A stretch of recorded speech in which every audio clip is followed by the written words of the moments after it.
दोस्तों आपको पुराना दौर याद है जिस वक्त में आपको जब भी राशन का सामान लेने जाना होता था, आप जाते थे, आटा, दाल, चावल, चीनी, दूध, दही जो भी लेना होता था दुकानों पर जाते थे, वहाँ से लेकर आते थे। लेकिन अब ये काम इतने ज़्यादा आसान हो चुके हैं कि भैया हम बस मोबाइल पे टक टक करते हैं और हमारे पास में सामान आ जाता है गेट पे खटखटाता हुआ, जिसके बाद में हम रिसीव कर लेते हैं और कहते हैं कि ये लो आ गया हमारा 10 किलो आटा, 5 किलो चावल, 2 किलो चीनी, 3 किलो दाल। इस तरीके का सामान हमारा आ जाता है और हमें कुछ भी करने की ज़रूरत नहीं होती, बस मोबाइल पे बटन हिलाने होते हैं।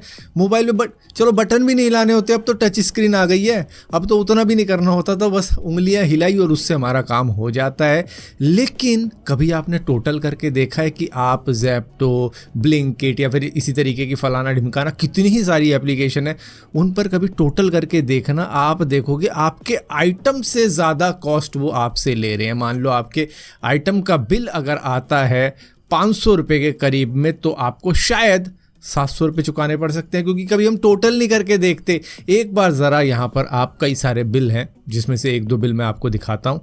ये वो बिल है, यहाँ पर टोटल करके देखो कितना बैठ रहा है।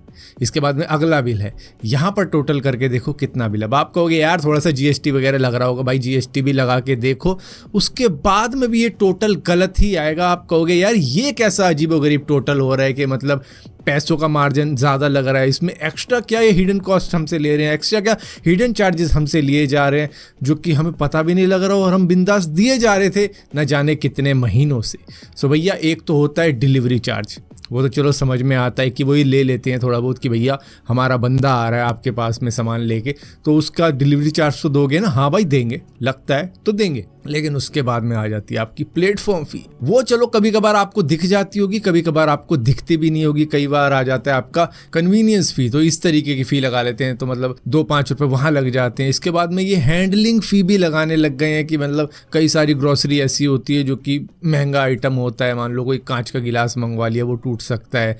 कुछ ग्रॉसरी का सामान ऐसा हो गया, मतलब हैवी वाला हो गया, जिसको मतलब उठा के ला रहा है बंदा तो वो फट भी सकता है। तो इस तरीके की फ़ी चलो समझ में आती है। इसके बाद में कैश हैंडलिंग फ़ी भी लगने लग गई है। बताओ, कैश हैंडलिंग फ़ी उसके साथ में लगती है जो आपसे कैश ऑन डिलीवरी ले रहा है, तो उसके ऊपर भी आपको एक्स्ट्रा देना पड़ता है। तो मतलब हर तरीके से आपसे पैसे लूटने की प्रक्रिया सीख चुके हैं। इसके बाद में चलो इससे बच जाओगे तो फुलफिलमेंट फ़ी नाम की एक चीज़ होती है, जिसमें आपसे वो चार्जेस लिए जाते हैं जो आप पैकिंग करवाते हो, जो वेयर हाउस से प्रोसेस हो रहा है उसमें आपका सामान भेजा जा रहा है, वो हो गया। इसके बाद में पैकिंग फ़ी भी लगती है, भाई ये लग गई तो उसके बाद में पैकिंग फ़ी नाम की भी एक फ़ी लगा देते हैं।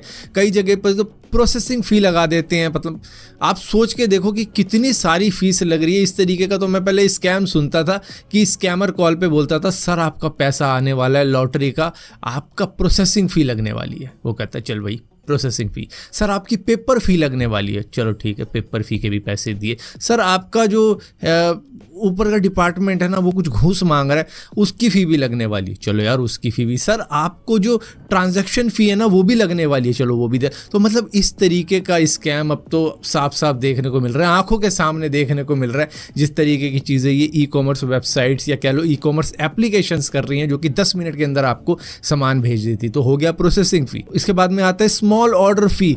मतलब अगर आप सस्ता सामान मंगवा रहे हो, 150-200 रुपये से कम का मंगवा रहे हो, तो भैया उसके ऊपर ये और चार्जेस ले लेते हैं कि भैया 10-20 रुपये आपको इसके भी देने पड़ेंगे। और अगर कोई पीक आर में आप मंगवा रहे हो चीज़ें, तो सर्ज फी भी लेने लग चुके हैं ये कि भैया बहुत ज़्यादा भीड़ हो रही है, हमारे बंदे को इधर उधर से आना पड़ रहा है, उस गली से इस गली से, इस तरीके से आपको खाना देने या फिर आपकी ग्रॉसरी देने आ रहा है, तो उसके लिए भी आपको फ़ी लगाएगी। तो मतलब वो भी अलग से डिज़ाइन कर लेते हैं कितनी लेनी है। उसके बाद में पैकिंग चार्जेस तो मैंने आपको बता दिए। एक बॉटल डिपॉजिट फ़ी भी लेने लग गए हैं, जो कि रिफंडेबल तो होती है, लेकिन भाई क्या कहने, मतलब आप सोच के देखो, आपको बॉटल दी जा रही है जो अगर आप वापस करते हो तो आपको पैसे मिलेंगे, वरना आपको पैसे नहीं मिलेंगे। तो इस तरीके की फ़ी भी लगाई जा रही है। तो मतलब हर वो तरीका इन्होंने निकाल लिया है पैसे आपसे उगाने का, जिसके बारे में आपको मालूम भी नहीं होगा। आप देखते भी नहीं होंगे बिल की, भैया इतना सामान मैंने मंगवाया, इसकी टोटल कॉस्ट कितनी बन रही है, कितना मैं एक्स्ट्रा दे रहा हूँ। कभी वो करके देखना, तब आपको पता लगेगा असली खेल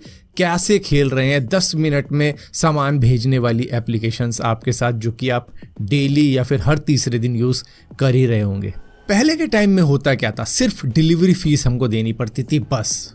आपने मंगवाया होगा, जोमेटो से भी मंगवाया होगा, अमेज़ॉन से भी मंगवाया होगा, फ्लिपकार्ट से भी मंगवाया होगा, अब तो वो भी प्लेटफॉर्म फ़ी लेने लग गए हैं। तो मतलब इनसे भी मंगवाया होगा, इन पे सिर्फ डिलीवरी फ़ीस होती थी और जो GST हमें देना होता था वो होता था, बस इसके सिवा कुछ भी नहीं होता था। लेकिन जिस तरीके से ये जो नई नई ई-कॉमर्स की छोटी छोटी एप्लीकेशन आई है ना, इन्होंने अब नए नए पैसे उगाई के तरीके बना लिए। पहले क्या होता था, डोनेशन का लगा देते थे कि भैया 3 रुपये डोनेशन, 2 रुपये डोनेशन, 1 रुपये डोनेशन, उसका अनचेक भी कर सकते थे आप। मतलब आपके पास में ऑप्शन होता था कि उसको चेक कर लो या अनचेक कर लो, इतना ऑप्शन होता था आपके पास में वो पावर होती थी कि भाई मुझे नहीं देने, चलो मैं दे रहा हूँ, इस तरीके की होती थी। एक होती थी टिप वाली कि चलो भाई मैं टिप दे रहा हूँ इस बंदे को जो मेरे को फूड डिलीवरी कर रहा है, मैं उसको टिप दे रहा हूँ। लेकिन अब जिस तरीके की फीस ये लगा रहे हैं ना, मतलब आप मानोगे कि ये बस किसी तरीके से बस कस्टमर को लूटने का नया नया तरीका निकाल दिया है कि भैया प्लेटफॉर्म फ़ी, हैंडलिंग फ़ी, कैश फ़ी, ये फ़ी, फलाना फ़ी, ढिमकाना फ़ी, इस तरीके की ना जाने कितनी फ़ीसें इन्होंने लगा दी। और अभी भी बैठ के सोच रहे होंगे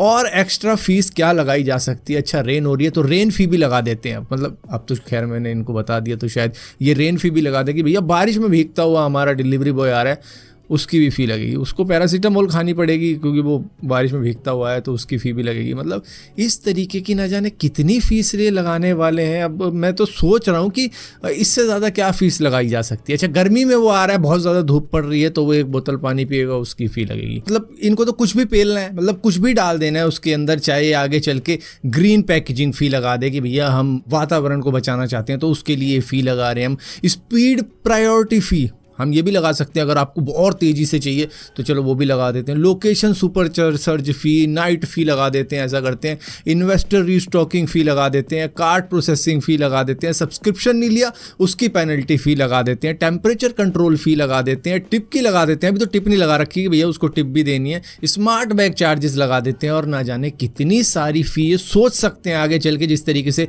वो स्कैमर सोचता था जब कोई लॉटरी स्कैम होता था ना कि आपको ये फ़ी देनी पड़ेगी, वो फ़ी देनी पड़ेगी। अब ये बस बैठ के यही सोच रहे हैं। मेरे ख्याल से इन्होंने स्कैमर को हायर कर लिया है अपनी कंपनी के लिए, जो बैठ के बताता है कि किस तरीके से लूटा जाता है लोगों को। एक के बाद एक के बाद एक के बाद एक के बाद एक फ़ी लगाए जाओ, उसके बाद में बंदा देता रहेगा थक हार के। सो यहाँ पर अगर आप सामान भी, अगर आपका बिल भी मतलब 450 रुपये का बन रहा है ना, तो आप 550 रुपये दे के आओगे अपने ऑर्डर के लिए। इतना ज़्यादा आप एक्स्ट्रा पे कर रहे हो। इससे बढ़िया तो मैं कहूँगा कि भैया इन एप्लीकेशन को छोड़ो, अपने गली में जो आपका परचून की दुकान वाला है उससे सामान ले लो, वो ज़्यादा सस्ता पड़ जाएगा आपको, उसमें ज़्यादा फ़ायदा हो जाएगा। ऊपर से आप चल फिर के जाओगे तो आपका कार्डियो भी हो जाएगा, चलो एक्सरसाइज भी होगी, उससे आपकी हार्ट भी हेल्दी रहेगा। आजकल आप देख रहे होंगे किस तरीके से कार्डियक अरेस्ट आ जाता है लोगों को, क्योंकि वो बैठे बैठे हर चीज़ काम करने वाली आदत हो चुकी है। अब थोड़ी सी मेहनत कर लोगे तो कुछ नहीं होगा, उल्टा हेल्दी हो जाओगे। तो भैया गली के बाहर ही चले जाओ, सामान वहाँ से उल्टा सस्ता मिलेगा।